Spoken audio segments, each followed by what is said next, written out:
Hey guys, Anthony, 4x4 Diesel, 4x4 Adventures, whichever one this is going to go on. Probably 4x4 Adventures. It's more of an adventure or preparing for adventures more than any mechanical information. So we'll put it on 4x4 Adventures. Hopefully you're on both channels, 4x4 Diesel, 4x4 Adventures, because the free battery competition, yes, one of these batteries free. The information is provided on a mix of Oz Prado Crew, maybe the 4x4 Diesel Facebook page, maybe the 4x4 Adventures Facebook page, or either of those two YouTube channels.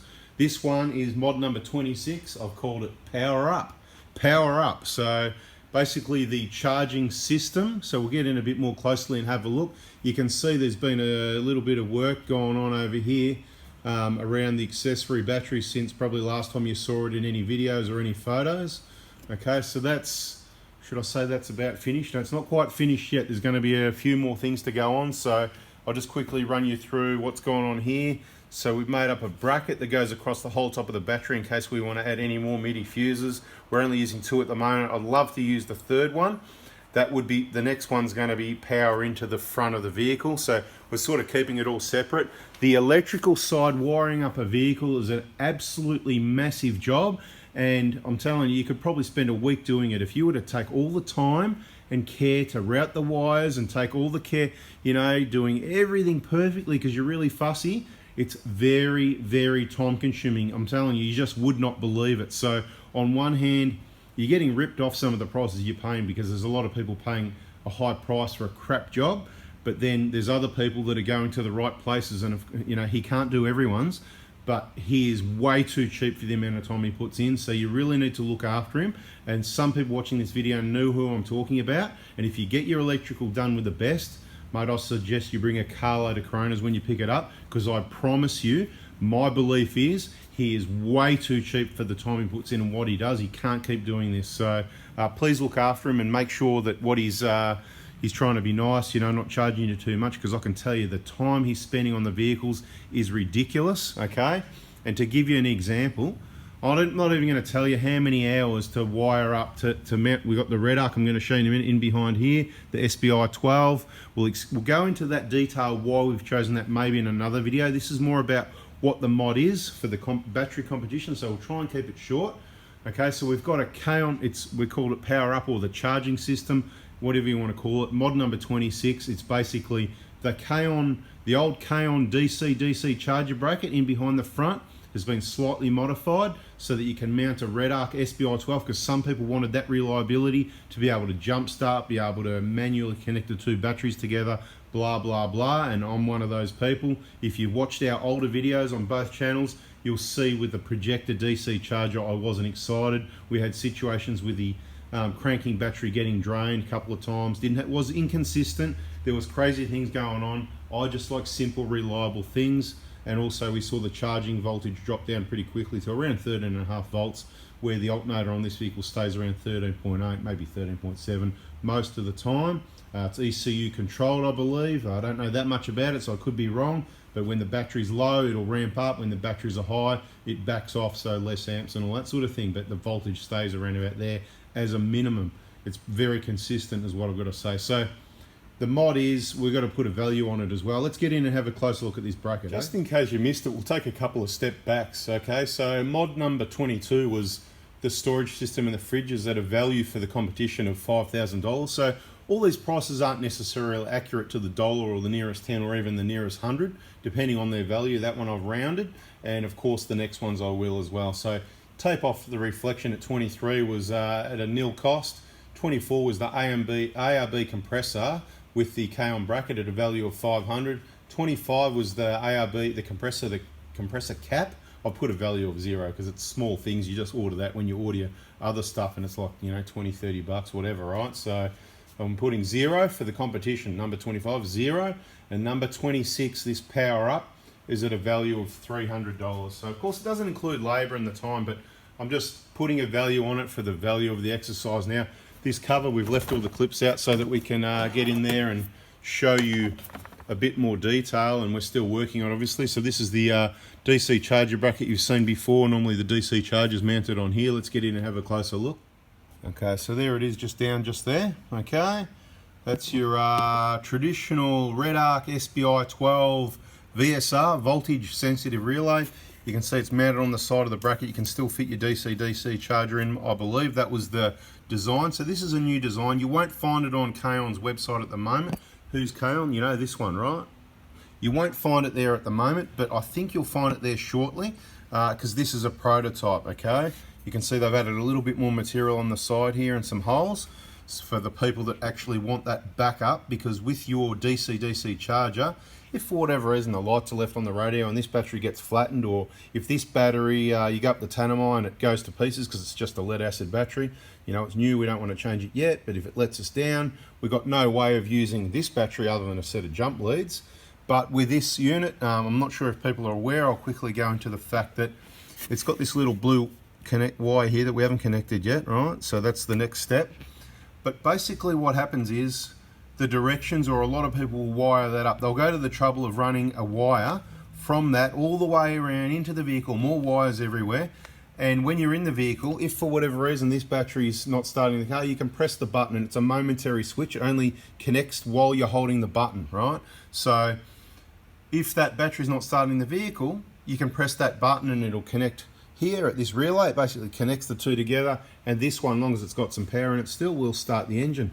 The problem with all that is, if you come to your vehicle and you go to start the car, you're not going to just ignore the fact that you've got a problem and press the button. You're going to come out here, you're going to pop the bonnet, you're going to get your voltmeter, you're going to have a look at this, your connections, see what's going on here, because you could have a catastrophe here. But let's assume everything's okay and the kids have left the interior light on, whatever the case may be. Then what I'm going to do is I'll just have a little, it's either going to be an alligator clip that goes just using a spade terminal. So we'll take that other one out. See, it's got a female spade terminal in there. So we fit off the male, or so we can, with a little, you know, just a little alligator clip. And all you need to do is clip it onto the positive here, and that will manually connect it. So then you've got a more of a permanent setup, and that's handy in a number of ways. So you come out here and you go, oh, yeah, okay, 12 volts, battery's flat. This one, oh, I've still got 12.5, whatever, you know, just run the fridges overnight. So you clip that onto there, and then you go and start your car. Beautiful. Okay, the other thing it's handy for is, for example, we've got an Anderson plug, because most of the time, and this is the system we've chosen, very simple and reliable, most of the time we just want to plug our panels directly into here. We want to sort of see what's going on. We're happy to pop the bonnet and do that. If not, we would have run this a bit longer and we can get it to come out here and stuff like that. But either way, basically, let's say we're charging this one off the solar, and we've had the radio on or whatever the case may be, and we want to charge this one as well. Once again, we just clip that on there. We don't have to stand in the vehicle with a button pressed, you know what I mean? We just, because this one's got all the juice, it's been charged all day and it's 4 o'clock in the afternoon, and you're just going, you know what, I want to put the radio on for a little bit, or you want to listen to the bad news or whatever it is, right? You know, or whatever, you might be using interior lights and you just want to make sure, you want to top this one up a little bit, bang, you just clip it on. There's no need to run any wires anyway, so we're going to do something like that. We've got two options. We can put an I terminal on here with this one, and then we can just have the spade terminal, obviously, and we just push them into each other to make the connection. Or, as I said, just a little alligator clip, and you just can clip it onto this bit of, that's actually brass there, or onto the nut. You can take the little rubber condom off if you like and clip it on, whatever you want, right? As long as it makes, as soon as it makes contact with a positive, you know, so this side here, it's going to manually connect that relay. That's what it is, voltage sensitive relay. So let's take a quick look. So what have we got? We've basically got our cable. It's a big heavy duty cable. I think we used 2 BNS in the end. Have a look at the size of it. It's massive. You can't see it. It's all covered up. And then of course to the fuse here, because some people would be concerned, although there's only plastic here, you've got, this is technically positive wires. You've got quite a way to the front of the vehicle, and it's just plastic grill, whatever. So you're not going to have any issues, but because quite often you could run this without running fuses, and a lot of people do that. I'm not too concerned about having fuses, especially when you've got this sort of double, the insulation on the wires is like about 2 to 3 mil thick, plus corrugated split tubing or whatever. But look, we've done it anyway. As you can see, we've got a 100 amp fuse in each side there. So we've got that covered as well. Some little custom brackets made up. You know who made those brackets up, whatever. So I don't do electrical. I've said that in other videos. Been there, done that. We do on our own vehicles, and usually for the big crimping, I'll borrow crimpers. I don't even have the crimpers to do this big stuff. So that's what I was going to do. But you know who had to give me a hand, and there we were, and here we are. And bada bing, thank you very much, much appreciated.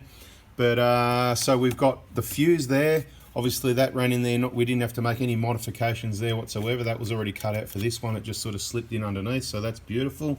So it's really simple. That wire across there, then that one there goes down, around, up, out and around, whatever, and it comes around here. So this is our fuse. So basically this is what, smaller wire over the short distance, no problem. So big wire for voltage drop and extra protection when it's down here, extra thicker insulation, right? Bigger wire for that.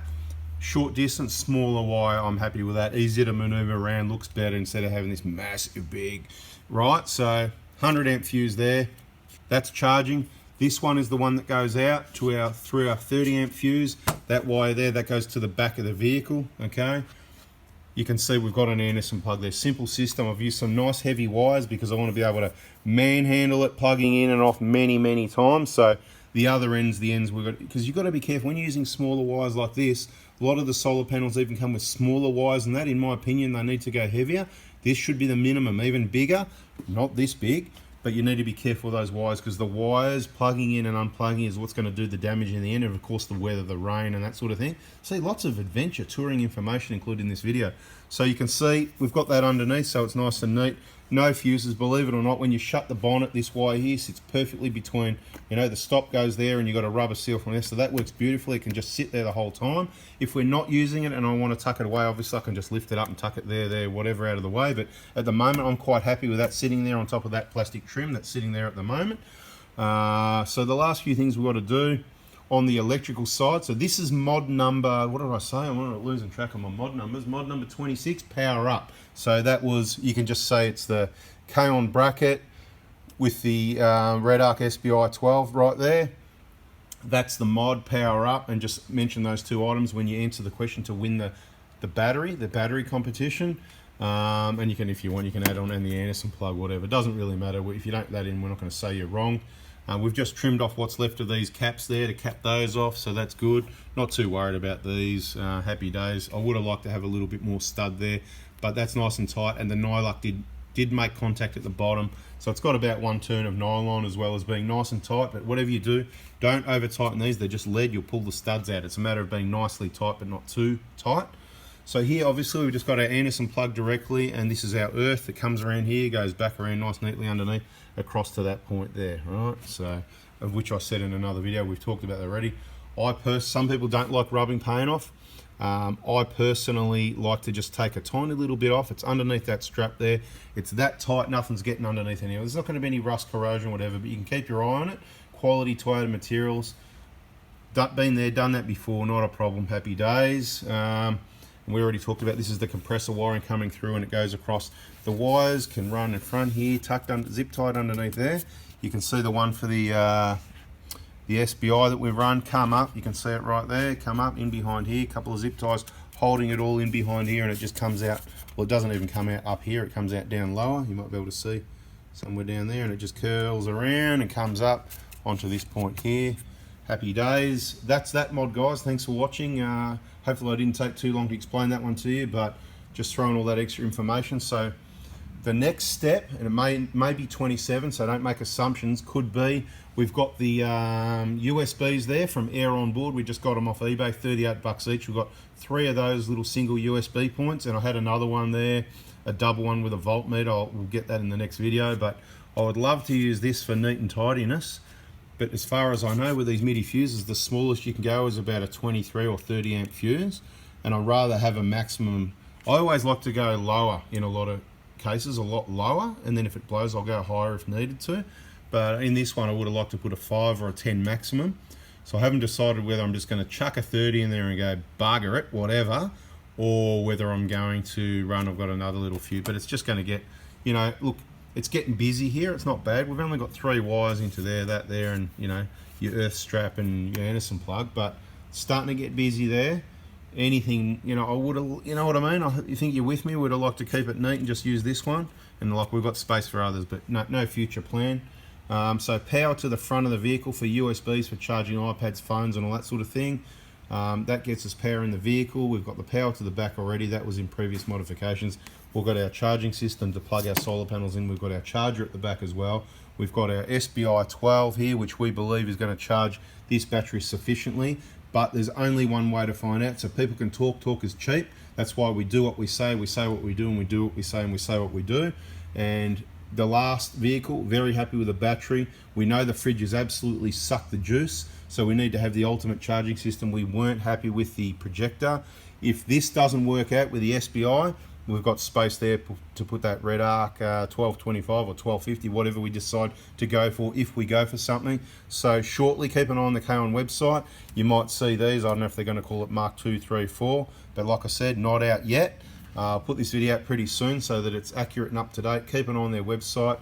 Don't bombard them with emails that you want one. It will be coming in due course. Just keep your eye out. You'll see the little kick on the side in the picture, right? It'll say suitable for the SBI or something like that. Bada bing, REDARC, SBI. Look, see these things? They retail now for nearly $200, but you might get them off eBay for about $150 or something like that. It's just a very simple voltage sensitive relay. There's cheaper versions of these sorts of things around, but I'll tell you now, this is the most reliable. Up until recent years where everybody's got DC chargers, these were the most used and reliable thing. REDARC, you know, Australian owned, made in Australia, the owner of REDARC. It's not, you know, it's just the owner at the moment. Of course, they get some components from overseas and all that, don't they? We know that. But supporting as much as we can Australian companies and Australian jobs, and they are just so reliable. I've never heard of one failing. The one in our 120 is, what's that, 2008, 2020, 14 years old now. That's all we use to charge the battery, okay? It works fine. Admittedly, it does have a voltage booster diode, but those alternator charge rates do drop down to about 13.2, 13.3 sometimes, which is why the extra 0.5, 0.6 puts you around the 13.8 or something, doesn't it? Which is why we believe the alternator on these engines will be able to charge this battery and this battery just the same, but the proof's in the pudding, and we're doing the testing right now, and we will let you know. If you liked it, smash the like button. If you want to know the results and see more, subscribe, turn the bell on so you don't miss the next message. Thanks for watching, guys. See ya.